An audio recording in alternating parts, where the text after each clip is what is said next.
Yo, All right. Sinners. So Sinners is a new film that just came out. Literally just came out as we're recording this. But if depending on when you're watching this, came out in 2025. Directed by Ryan Coogler. same person that did Creed and Black Panther. So yeah, great director. With a great cast. I'm not going to go too much details into right now, but it's a supernatural horror film. It's preface. And for what it's worth, we don't even do horror like that. We don't. We don't do horror. So you know that Coogler is a special man to get us out of our seats. We just had the topic and we're like, I'm kind of interested. Yeah, so, facts. And if you've looked a bit into what he was, I don't want to say geeking out, but he was, he had a little nerd talk for those who are into filmmaking like me. Yeah, my brother. Talk about how he filmed it on the IMAX camera, so it was filmed with 65mm film, and they used different aspect ratios. It's just cool stuff. You can see it on YouTube. He talks about it. It's really, really cool. But yeah, But I kind of wanted to say that just so I can then talk a bit more about his viewpoint going into the film. So, as we expected. So for those that don't know, I've already done a couple like videos between yesterday and today. Yeah. Talking about the way that I approach the film as a God-fearing Christian man that loves art, dwelling in spiritual Babylon. You know, there's a certain etiquette, there's a certain way I approach art. So for those that want more about how we came to approach it, you can check some of my videos. Obviously my views are not exactly the same as his, but more or less, yeah. But yeah, so Ryan Coogler, in talking about how he was inspired to make the film, and this is really important because this is one of those things that people often skip over. This is part of the context. So I gave you my context for how I came to the film. Now here's a bit of context about how Coogler came to the film, and this is important to take into consideration before you decide to go or not to go to watch it. Coogler was, as he puts it, his grandfather was from Mississippi and had a huge impact on his life. He was very, very close to his grandfather. His grandfather suddenly died when he was very young, I think, when he was young. Something like that. And essentially, when he listens to the blues, when Coogler listens to the blues, he says, as he puts it, he says, I would close my eyes, and sometimes if I thought hard enough, it would feel like my grandfather was right there with me. And so, as he kind of puts it in most of his interviews, the blues was a way of keeping his father's memory alive, keeping that connection to that part of his roots alive. He's from Oakland, but his family migrated, part of the second big migration from Mississippi to California. So that's where Coogler is coming from. So, as one would expect, the film is littered with references to ancestry, legacy, via the vehicle of music. But then, as you may have already thought, there is a religious aspect to this as well. There's a spiritual aspect to this that I'd like to touch on. Coogler grew up also. Sorry, Coogler is. Yeah, it's important. It's important to note Coogler did grow up in the church, to an extent. See, he grew up in both. Like he grew up in the both church, worlds, in both worlds, and the film reflects that. And the film is about both worlds. There we go. And the struggle between those worlds. Exactly. Yeah. So as my brother just mentioned, actually, ancestry. If you know a bit about, I don't want to go straight down. I was going to say some hot topic words. I mean, yeah, man. If you guys know anything about the occult, yeah, voodoo, which are two different things, but nevertheless both have links to the occult. I mean, voodoo more so than hoodoo, but I'll let you guys go and do your own research. This is not about that right now, but for your own research, you can go. Well, yeah, for those that are interested in the film, it's a theme in the film. It's a heavy theme. It's used heavily, and that's like a trigger warning, really. Yeah, big trigger warning. Big trigger warning. If you know you yourself are susceptible. Yeah, to man. that. Check your heart. Check where you are with God, man. But the theme of ancestor worship or ancestor communication. It is there. It's there. And it's the vehicle that Coogler uses to express a lot of the things. Hence, now, whether he is conscious of the impact of that's not really evident in his interviews. Yeah. So much as he's trying to convey an emotion, and he just used this because this, as far as he's concerned, fit his vision best. Yeah. Is that the best way to put it? Yeah. Right. And so when we came into watching it, as you guys already know from our videos before, we already kind of expected this personally. Like we didn't come into this thinking we would get a theologically sound depiction of the battle between good and evil, a depiction of the great controversy, the battle in the cosmos. We weren't coming to see that. We were coming to see what someone else understood, right? Yeah. And then we've taken that. We've come now, like the analogy I use, Daniel to their beginners. We've come with our interpretation of his vision, of his dream, so to speak. You feel me? No, prefix. This is a spoiler review.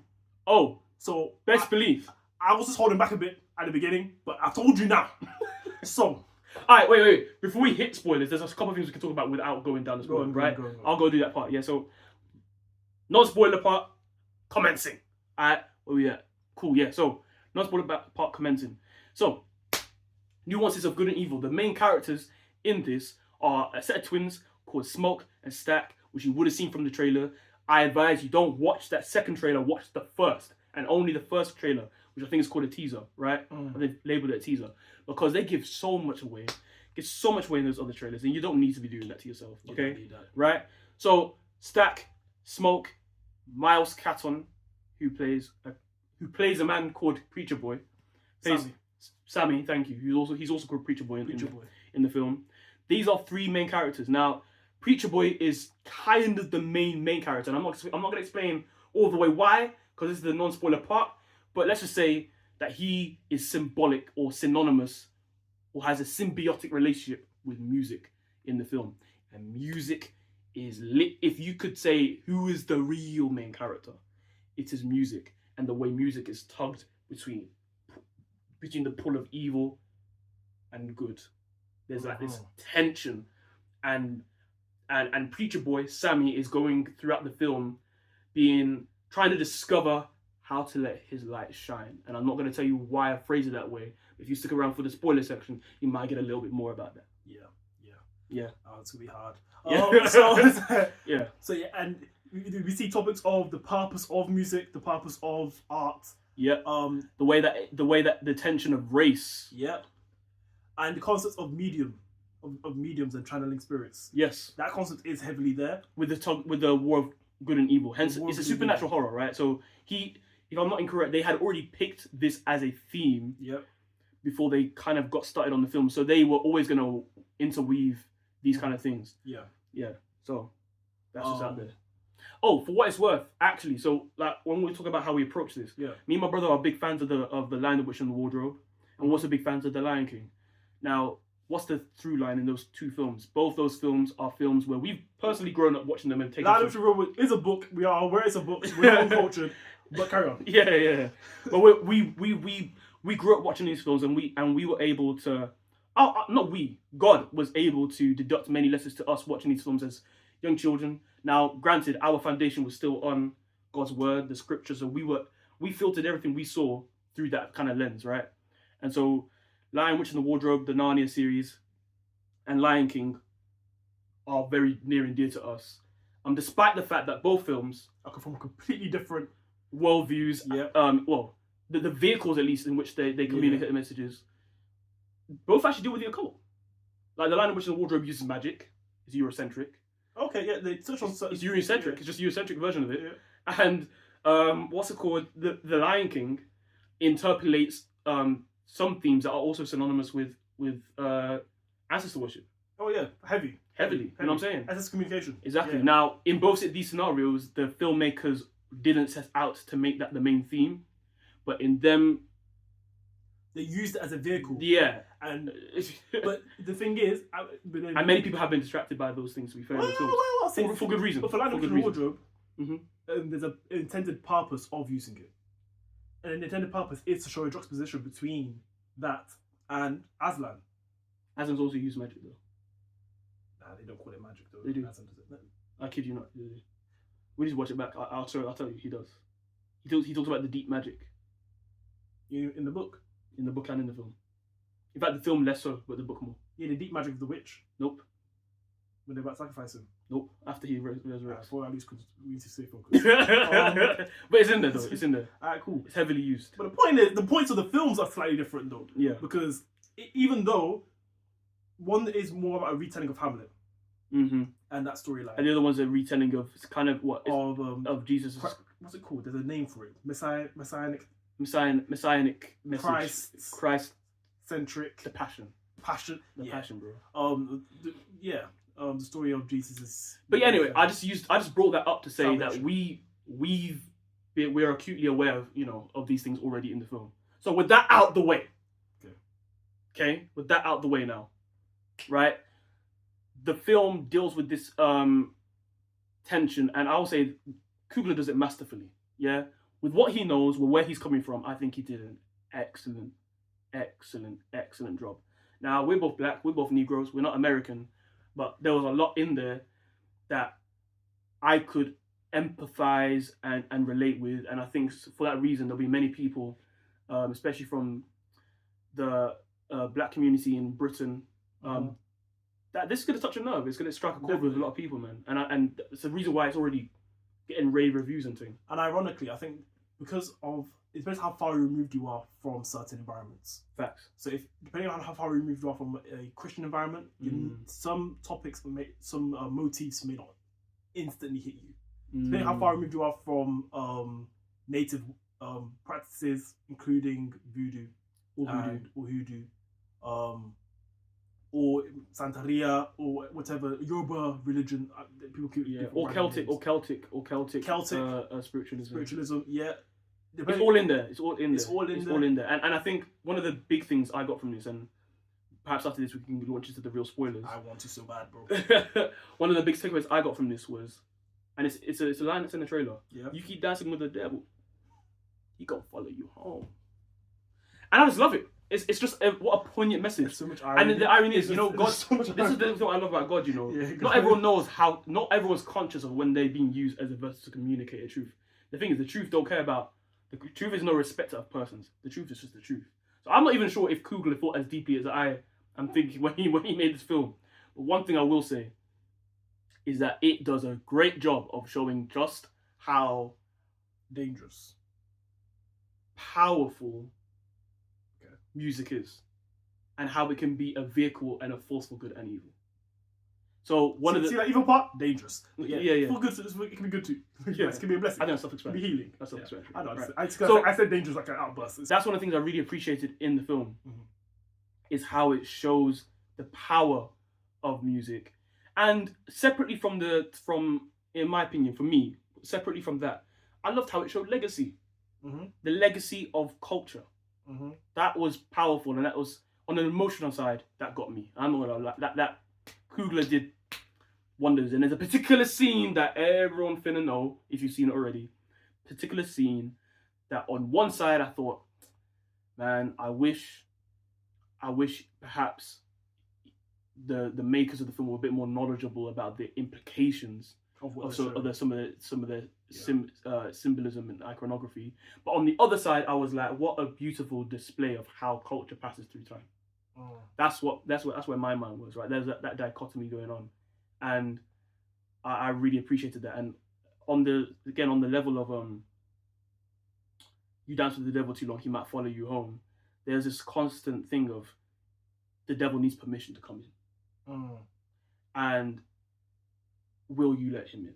And the idea, and the other thing I love about that, John, that we have to spoil soon. The other thing about that is the arrogance a lot of people have in thinking that they can resist. Facts. And that they will be able to say no when they're dancing. No, you don't know what one. You think you can battle with God. You think you can battle with the demons. Watch and see.